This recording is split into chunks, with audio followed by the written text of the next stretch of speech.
Welcome. I'm Dr. Eileen Kennedy Moore, also known as Dr. Friendtastic.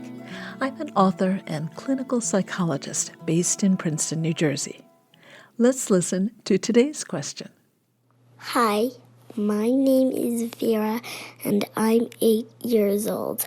My question is, do we have to change ourselves to make friends?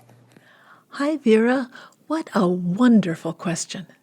My favorite questions in life, not just on this podcast, are ones that look simple at first glance, but when you start to think about them, you realize they raise even more questions.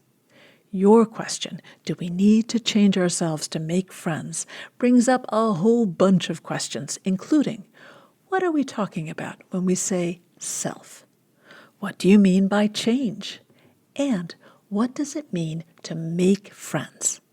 Let's think about all of these questions.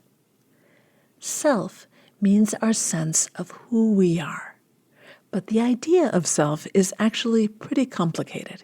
It includes our thoughts, feelings, experiences, and actions, all the things that make you uniquely you. You may have noticed that you act differently around grown-ups than you do around other kids. And when you're with people you know well versus strangers, and when you're on a playground versus in a movie theater. So you act differently depending on who you're with and the situation you're in. Does that mean you're being fake? Of course not. These are all aspects of who you are, kind of like different facets of a sparkly gemstone. Our self can also change over time. Think about what you were like 2 or 3 years ago. Some things about you might be the same, but I bet a lot has changed because you've had more experiences and become more mature. In some sense, our self is always changing because we're always learning. There's another aspect of self that's very important called authenticity. Authentic means real or true. Some parts of ourselves feel like surface details. We can easily change things like our hairstyle or our favorite ice cream flavor. But other parts of ourselves feel deeper because they're more central to our sense of who we are or want to be. They're more connected to what we care about most.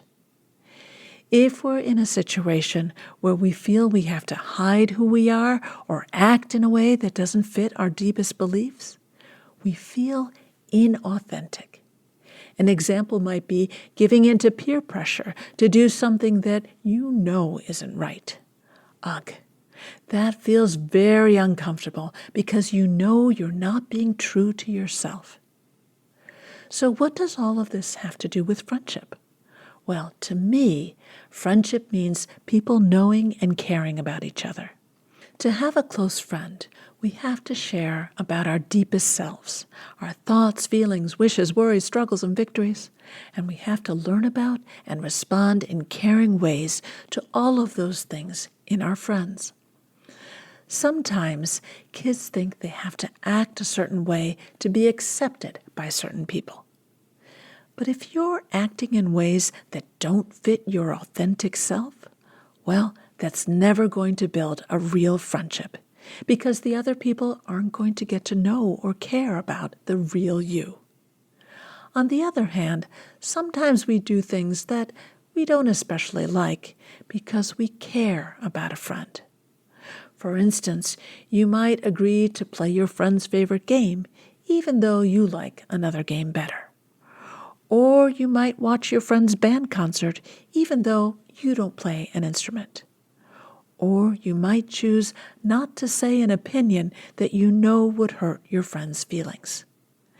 These can be very authentic things to do because they fit our deepest values of kindness, generosity, and caring for a friend.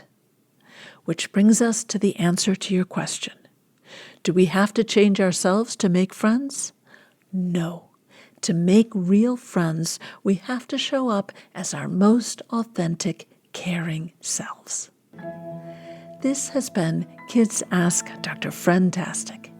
If you have a question about making and keeping friends that you'd like me to answer, go to drfriendtastic.com That's drfriendtastic.com and click on the podcast tab to see how to submit your question. And be sure to check out my funny and practical books for kids about friendship. Growing Friendships, A Kid's Guide to Making and Keeping Friends, and my new book, Growing Feelings, A Kid's Guide to Dealing with Emotions about Friends and Other Kids. They're available through your library or wherever you buy books.